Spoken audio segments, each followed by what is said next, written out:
बिस्मिल्लाहिर्रहमानिर्रहीम अस्सलामुअलैकुम। Welcome back to my channel. आज की वीडियो में हम लोग इंस्टॉलेशन करेंगे और सेटअप करेंगे स्पेक किट प्लस का। ठीक है, इससे पहले वाली वीडियो में हमने फ्री क्लॉड कोड का सेटअप किया था विद जेमिनी। तो अगर किसी ने वो वीडियो नहीं देखी तो आप जाके देख सकते हैं। और आज की वीडियो में हम करेंगे स्पेक किट प्लस का सेटअप। ठीक है, सबसे पहले इंस्टॉलेशन करनी है, उसके लिए देखिए पेनावर्सिटी मैंने सर्च कर लिया है। सर्च करने के बाद हम आ जाते हैं यहाँ पे पेनावर्सिटी गिटहब। ठीक है, इस पर मैं जैसे ही क्लिक करूंगी तो हमारे पास ओपन हो गया। थोड़ा सा नीचे आते हैं, स्क्रॉल करते हैं, ये देखें स्पेक किट प्लस लिखा है, यहाँ पे आएंगे। यहाँ पे आपको कमांड्स मिल जाएगी इजीली। थोड़ा सा और स्क्रॉल करेंगे, बिल्कुल नीचे आ जाएंगे तो यहाँ पे देखें आपको ये कमांड्स मिल जाएंगी जिनके थ्रू आप क्या कर सकते हैं, इसको ईजिली इंस्टॉल कर सकते हैं। ठीक है, अब देखिए यहाँ पे हमें इंस्टॉलेशन दी हुई, हम पिप से भी इंस्टॉल कर सकते हैं और इसको यूवी से भी इंस्टॉल कर सकते हैं। सही है, तो यहाँ पे सबसे पहले मैं क्या करती हूँ, यहाँ पे हम आ जाते हैं पावर शेल पे। और यहाँ पे आने के बाद क्या करना है, सिंपल मैंने ये कमांड कॉपी करनी है यहाँ से। ये दी हुई है पिप इंस्टॉल स्पेसिफाई प्लस। ठीक है, ये हमने यहाँ से कॉपी की। कॉपी करने के बाद हम यहाँ पे जाके इसको पेस्ट कर देंगे। अच्छा, उससे पहले जो सबसे इम्पॉर्टेंट काम है वो ये है कि आपको ये जो स्पेक किट प्लस का सेटअप है, इसके लिए रिक्वायरमेंट है कि पाइथन का आपके पास वर्जन होना चाहिए 3.12 मिनिमम, या इससे ज़्यादा का, इससे कम का नहीं होना चाहिए। तो सबसे पहले तो आपने पाइथन का वर्जन चेक कर लेना है कि आपके पास वर्जन उसका सही मौजूद है या नहीं। तो ये देखिए मेरे पास आ रहा है पाइथन 3.13। इट मीन्स ये रिक्वायरमेंट के हिसाब से बिल्कुल सही है। मिनिमम 3.12 होना चाहिए या उससे ज़्यादा। सही है, अब हम वो वाली कमांड यहाँ पे पेस्ट कर देते हैं। एक मिनट, यहाँ पे आते हैं वापस, इसको यहाँ से कॉपी किया, पिप इंस्टॉल स्पेसिफाई प्लस पेस्ट। ठीक है, और अब हम इसको एंटर कर देंगे। जैसे ही एंटर करेंगे तो हमारे पास इंस्टॉलेशन स्टार्ट हो जाएगी। ठीक है, यहाँ पे मैंने इसको एंटर कर दिया।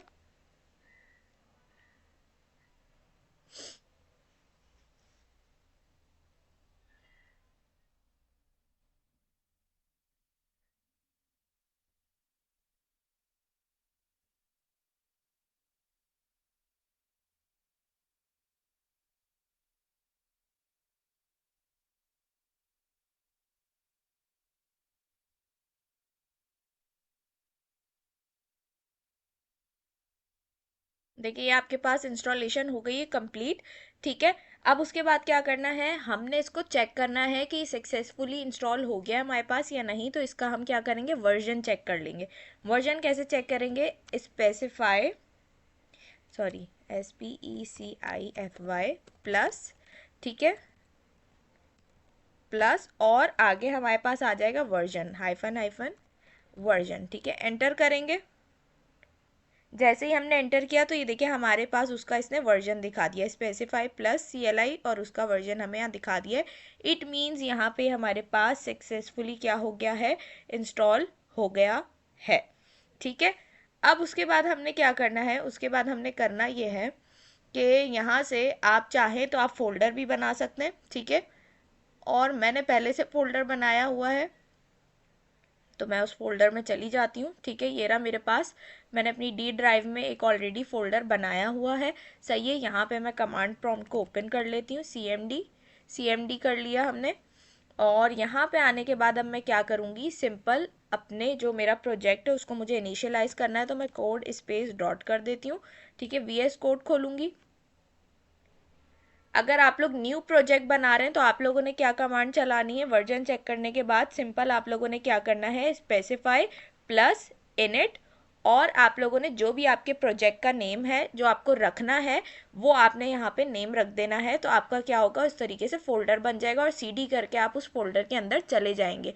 लेकिन मैंने क्या किया, मैंने पहले से अपना फोल्डर बना के रखा हुआ था, तो मैंने जस्ट इंस्टॉलेशन की। अच्छा, इंस्टॉलेशन आपने वन टाइम ही करनी है, वो ग्लोबली होती है इंस्टॉलेशन, आप वन टाइम करेंगे। लेकिन जब जब आपको ये स्पेक किट प्लस यूज़ करना होगा तो आप क्या करेंगे कि आप जिस भी प्रोजेक्ट में आपने इसको यूज़ करना है उसमें जाके आपको इसको इनिशियलाइज करना पड़ेगा। ठीक है, इंस्टॉलेशन वन टाइम होगी इसकी।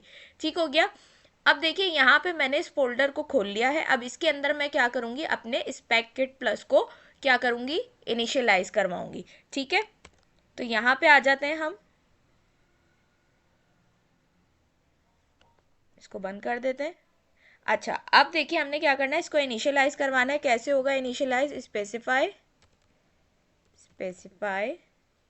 प्लस, ठीक है, स्पेसिफाई प्लस इनिट, सही है, इनिट। और अब मैंने आपको क्या बताया अभी, अगर आपको कोई फोल्डर बनाना है, ठीक है, तो उसके लिए आप क्या करेंगे, स्पेसिफाई प्लस इनिट, और उसके बाद जो भी आप प्रोजेक्ट बनाना चाह रहे हैं, जैसे मैंने ये स्पेक किट प्लस का पहले से फोल्डर बना के रखा हुआ था, तो मुझे यहाँ पे फोल्डर का नाम देने की ज़रूरत नहीं है। मैं चाहती हूँ कि मैं इसी फोल्डर के अंदर काम करना चाहती हूँ, इसी फोल्डर के अंदर मैं इसको इनिशियलाइज करवाना चाहती हूँ, तो मैं यहाँ पे डॉट लगा दूंगी। ठीक है, लेकिन अगर आप चाहते हैं कि आप कोई नया फोल्डर बनाएं जिसके अंदर ये इनिशियलाइज हो, तो यहाँ पे आप XYZ अपने फोल्डर का नेम दे देंगे। नेम दे के आप एंटर करेंगे, और एंटर करने के बाद CD स्पेस और जो भी आपने अपने प्रोजेक्ट का नेम रखा है वो लिख के दोबारा एंटर कर देंगे, तो आप अपने उस वाले प्रोजेक्ट के अंदर आ जाएंगे, आपकी डायरेक्टरी चेंज हो जाएगी। ठीक है, लेकिन ये ज़्यादा बेहतर है कि आप पहले से फोल्डर बना के रखें और उसी के अंदर अपने स्पेक किट को आप जो है इनिशियलाइज कर लें। ठीक है, मैं इसको यहाँ पे एंटर कर देती हूँ। देखिए जैसे ही मैंने एंटर किया, अब ये मुझसे बोल रहा है चूज योर AI असिस्टेंट। ठीक है, बहुत सारे यहाँ पे आ रहे हैं। अब आप जो यूज़ करने वाले हैं आप उस पर क्या करेंगे, इजीली क्लिक कर देंगे। तो मैं क्लॉड यूज़ कर रही हूँ, सभी क्लॉड यूज़ कर रहे हैं, तो हम यहाँ पे इसको सिलेक्ट करके और एंटर कर देंगे। एंटर करने के बाद कह रहा है चूज स्क्रिप्ट टाइप। ठीक है, अब आप कौन सा प्रॉम्प्ट यूज़ कर रहे हैं, आप शेल यूज़ कर रहे हैं या पावर शेल यूज़ कर रहे हैं, तो मोस्टली लोग पावर शेल यूज़ कर रहे हैं, तो हम यहाँ से पावर शेल ले लेंगे। आप जो भी यूज़ कर रहे हैं आप वो सिलेक्ट कर सकते हैं। ठीक है, अब ये देखें यहाँ पे मैंने ये क्या कर दिया, यहाँ पे मैंने सारी चीज़ें कर दी और यहाँ पे ये काम कर रहा है। ठीक हो गया। अब यहाँ पे देखें हमारे पास जो यहाँ कमांड्स होती है ना, वो हमें यहाँ पे दे रहा है। ठीक है, यहाँ तक हमने अपना सारा काम कर लिया। ठीक हो गया। उसके बाद देखिए नेक्स्ट स्टेप हमें दे रहा है, you are already in the project directory. ठीक है, अगर आपने यहाँ पे क्या किया होता, प्रोजेक्ट बनाया होता, यानी इनिशियलाइज करते हुए आपने कोई प्रोजेक्ट बनाया होता, तो यहाँ पे वो आपको खुद ही कह देता कि आप उसकी डायरेक्टरी चेंज करें, जो कि मैंने आप लोगों को बताया था कि CD करके आपको अपने प्रोजेक्ट का नाम देना पड़ेगा। ठीक है, लेकिन क्योंकि मैंने उसी प्रोजेक्ट के अंदर इनिशियलाइज करवाया, मैंने कोई नया प्रोजेक्ट नहीं बनाया, तो इसलिए वो मुझे कह रहा है you are already in the project directory. ठीक है, उसके बाद यहाँ पे देखिए, यहाँ पे हमें स्लैश कमांड्स दी हुई हैं विद योर AI एजेंट्स, जो कि हमें यहाँ पे यूज़ करनी होंगी। ठीक है, ये 5 स्टेप्स हैं हमारे पास, जिसमें हमारे पास कॉन्स्टिट्यूशन आ जाता है, स्पेसिफाई आ जाता है, प्लान आ जाता है, टास्क आ जाता है और इम्प्लीमेंट आ जाता है। ये सारी कमांड्स कैसे यूज़ होंगी कि जब आप इसे क्लाउड के साथ यूज़ करेंगे, तो यहाँ पे आप जस्ट स्लैश लगाएंगे, स्लैश लगाने के बाद SP डॉट, और उसके बाद सबसे पहले कॉन्स्टिट्यूशन आएगा, उसके अंदर आप सारे जो भी कोर प्रिंसिपल्स होंगे, जो भी आप चीज़ बना रहे हैं उसके कोर प्रिंसिपल्स आप बताएंगे। ठीक है, और फिर आप एंटर कर देंगे, तो वो उस हिसाब से आपके ऑलरेडी आपके पास जो है उसकी फ़ाइल मौजूद है कॉन्स्टिट्यूशन की। ठीक है, ये देखिए मेमोरी में हम जाते हैं, constitution.md, ये हमारे पास ऑलरेडी यहाँ पे मौजूद है। ठीक है, इसके अंदर आपको टेम्पलेट मिला हुआ है, लेकिन हम क्या करेंगे, इसको मॉडिफाई करवाएंगे अपने तरीके से कि हमें किस तरीके से इस पर काम करना है। तो हम यहाँ पे इजीली क्या करेंगे, इस कमांड के थ्रू, ये कमांड हमें देनी है और इस कमांड के आगे हम अपनी मर्जी का प्रॉम्प्ट लिख के अपने AI असिस्टेंट से काम करवा सकते हैं। ठीक है, अपने AI एजेंट से हम काम करवाएंगे कि हमें ये मॉडिफिकेशन करनी है, ये हमारे कोर प्रिंसिपल्स हैं, तो वो इसके अंदर मॉडिफिकेशन कर देगा। नेक्स्ट हमारे पास क्या है, SP डॉट स्पेसिफाई। ठीक है, तो यहाँ पे हम क्या है, बेस लाइन स्पेसिफिकेशंस देंगे। तो ये कमांड देने के बाद आपकी जो भी स्पेसिफिकेशंस होंगी वो आप यहाँ पे प्रॉम्प्ट दे देंगे, उसके अकॉर्डिंग ये स्पेसिफिकेशंस आ जाएंगी।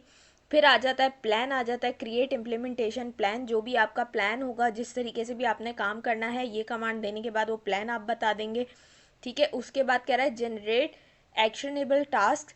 तो ये वाली कमांड देने के बाद आगे जो भी आपके टास्क होंगे वो आप बता देंगे, और लास्ट स्टेप होता है यहाँ पे इम्प्लीमेंट। ठीक है, तो यहाँ पे क्या होगा, एग्जीक्यूट इम्प्लीमेंटेशन, ये लास्ट स्टेप है। तो ये 5 कमांड्स यहाँ पे दी हुई है, जिनको चला के इनके आगे आप अपनी मर्जी का प्रॉम्प्ट दे के काम करवा सकते हैं अपने AI एजेंट से। ठीक है, तो यहाँ पे हमारा जो स्पेक किट प्लस का इंस्टॉलेशन थी, उसकी इनिशियलाइजेशन थी, वो सारी कंप्लीट हो चुकी है। डन हो चुका है। कितना इजी स्टेप था कि सिर्फ आपने इंस्टॉलेशन करनी है वन टाइम, और इनिशियलाइज कैसे करना है वो भी हमने यहाँ पे देख लिया है। ठीक है, आई होप आपको ये वीडियो अच्छी लगी होगी। अगर वीडियो अच्छी लगी हो तो लाइक कमेंट शेयर करना मत भूलिएगा। इंशाल्लाह आप लोगों से नेक्स्ट वीडियो में मुलाकात होगी। तब तक अपना बहुत सारा ख्याल रखिएगा, मुझे अपनी दुआओं में याद रखिएगा। अल्लाह हाफिज़।